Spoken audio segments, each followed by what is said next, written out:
नमस्कार। आज हम एक ऐसी कहानी पर बात करेंगे जो न्याय, क्रूरता और कह सकते हैं दैवीय बदले के इर्द गिर्द घूमती है।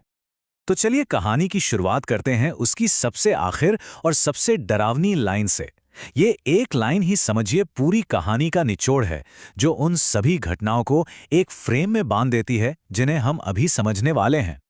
अब मजे की बात यह है कि इस कहानी की शुरुआत किसी राक्षस या विलन से नहीं होती। नहीं, इसकी शुरुआत होती है एक सरकारी आदेश से। एक ऐसा फरमान जो सुनने में तो बड़ा सीधा साधा और तर्कसंगत लगता है। साल है 2025 और एक कोर्ट ऑर्डर आता है कि शहर के सारे आवारा कुत्तों को हटा दिया जाए। बस यही एक लाइन एक ऐसी चेन रिएक्शन शुरू कर देती है जिसकी पहली कड़ी बनती है शहर की म्युनिसिपल कॉर्पोरेशन। अब देखिए असल क्रूरता क्या थी। कहानी ये बताती है कि क्रूरता सिर्फ उस आदेश में नहीं थी। नहीं, असली क्रूरता थी उस आदेश को लागू करने के तरीके में। पिल्लों को उनकी मां से अलग कर दिया गया, कई तो बेचारे भूख से ही मर गए और बाकियों को जहर वाला खाना दे दिया गया। तो चलिए अब आगे बढ़ते हैं और देखते हैं कि इसके बाद क्या होता है, क्योंकि यहीं से ये कहानी एक आम से लगने वाले किस्से से एक डरावने, रहस्यमयी थ्रिलर का रूप ले लेती है। शहर में अचानक एक अजीब सा अप्राकृतिक सन्नाटा छा जाता है। वो कुत्तों के भौंकने की आवाजें जो हमेशा सुनाई देती थीं, वो एकदम से गायब हो जाती हैं। और ये खामोशी ही अपने आप में एक बहुत बड़ा संकेत थी कि प्रकृति के साथ कुछ बहुत गलत हुआ है। और ये तो बस शुरुआत थी।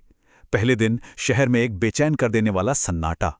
फिर कुछ दिनों बाद जिन अधिकारियों ने ये सब करवाया था, उनके घरों में अजीब अजीब चीजें होने लगी।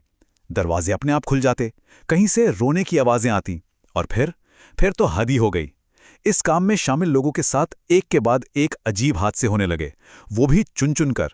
मतलब अब ये सन्नाटा सिर्फ सन्नाटा नहीं रहा था, ये एक तरह की चेतावनी बन चुका था। और कहानी ये साफ साफ बताती है कि ये सब महज इत्तेफाक नहीं था। नहीं, ये तो आने वाले किसी बहुत बड़े तूफान का इशारा था। अब कहानी का रुख बदलता है।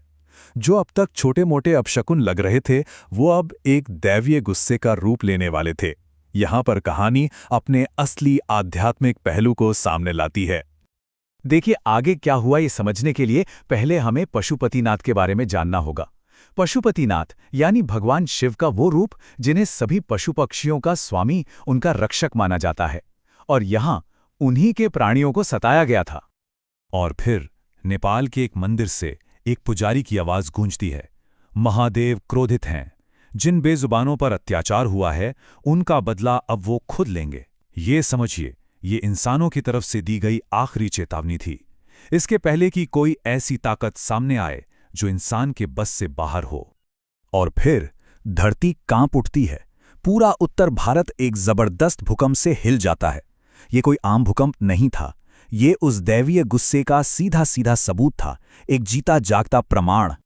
तो ये एक संदेश था, एक साफ संदेश कि धरती सब देख रही है, सब सुन रही है, और जब वक्त आता है तो वो हर चीज का हिसाब बराबर कर देती है।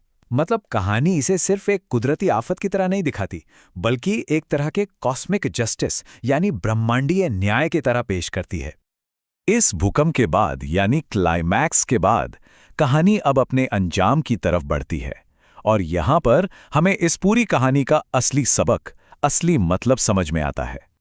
कहते हैं कि कई लोगों को एक साथ एक सपना आया जिसमें एक दिव्य शक्ति ने साफ साफ कहा, जो भी बेजुबानों पर जुल्म करेगा उसका अंत उसके अपने ही कर्मों से होगा। ये उस क्रूरता का सीधा सीधा कार्मिक नतीजा था। और फिर कहानी दिखाती है कि किसका क्या हश्र हुआ। जिन्होंने ये जुल्म किया था वो या तो रहस्यमयी तरीके से बीमार पड़ गए या फिर गायब ही हो गए। और दूसरी तरफ वो बेजुबान जानवर, उनकी आत्माएं उस दिव्य शक्ति के पीछे एकदम शांत और चमकती हुई दिखाई दीं, जैसे न्याय का तराजू अब बराबर हो गया था। ये बात तो अक्सर बड़े बुजुर्ग भी कहते हैं ना, कि ये सिर्फ जानवर नहीं, भगवान के दूत हैं। इनकी दुआ और बद्दुआ दोनों लगती है। ये एक छोटी सी बात इस कहानी के बड़े से आध्यात्मिक संदेश को एक बहुत ही आसान रोजमर्रा की सीख में बदल देती है। तो कुल मिलाकर इस कहानी का सार क्या है?